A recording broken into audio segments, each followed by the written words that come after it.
Delujemo dobro, tako vedno. Ja. Neki su šli, neki su prišli novo, to je sastavni deo nogometa in sezone.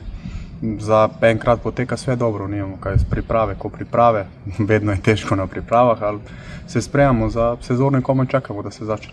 Ja, se čuti, samo mislim, da bo še prišlo, da še nismo na vrhuncu tega. Zdaj tekme, realno gledano, smo igrali sa kar močnejšim nasprotnikom, kar smo mi, in smo videli, kar lahko zboljšamo. Zdaj bo čas pokazal, pa mi verjamemo, da smo na pravi poti. Ja, težko gostovanje, samo ampak gremo tam odigrati najbolju možno tekmo, moramo biti fokusirani na sebe, ne na Koper.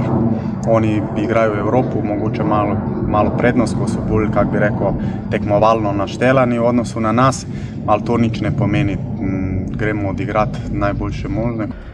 Ja, to vedno najlepše razgali začetek prvenstva ali pa uvodni krogi, lahko bi rekel celo uvodna četrtina, da takrat bo bistveno več jasno.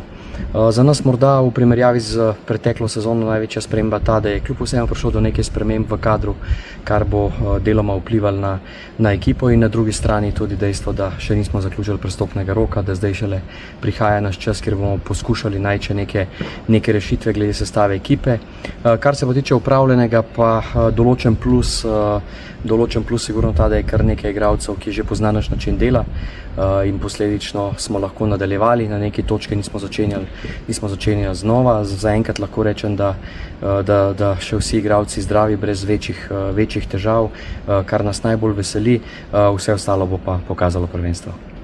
Izredno zahteven nasprotnik. Jaz mislim, da Koper je en izmed favoritov tudi za sam vrh lige, da gre za izredno ekipo, ki ima veliko kvalitete tudi v širini, in zato smo prepričani, da bo prva tekma pravi test, pravi pokazatelj, da bomo po prvi tekmi imeli že ogromno informacij, kaj smo uspeli v pripravljalnem obdobju narediti, tako da tega se zavedamo, ampak tudi prvenstvo pričakujemo izredno zahtevno, nekaj ekip z določenimi spremembami, z določeno svežino, ekipe pri vrhu investirajo vedno več, se pripravljajo na evropska tekmovanja, tako da vemo, da bo za nas prvenstvo izredno zahtevno.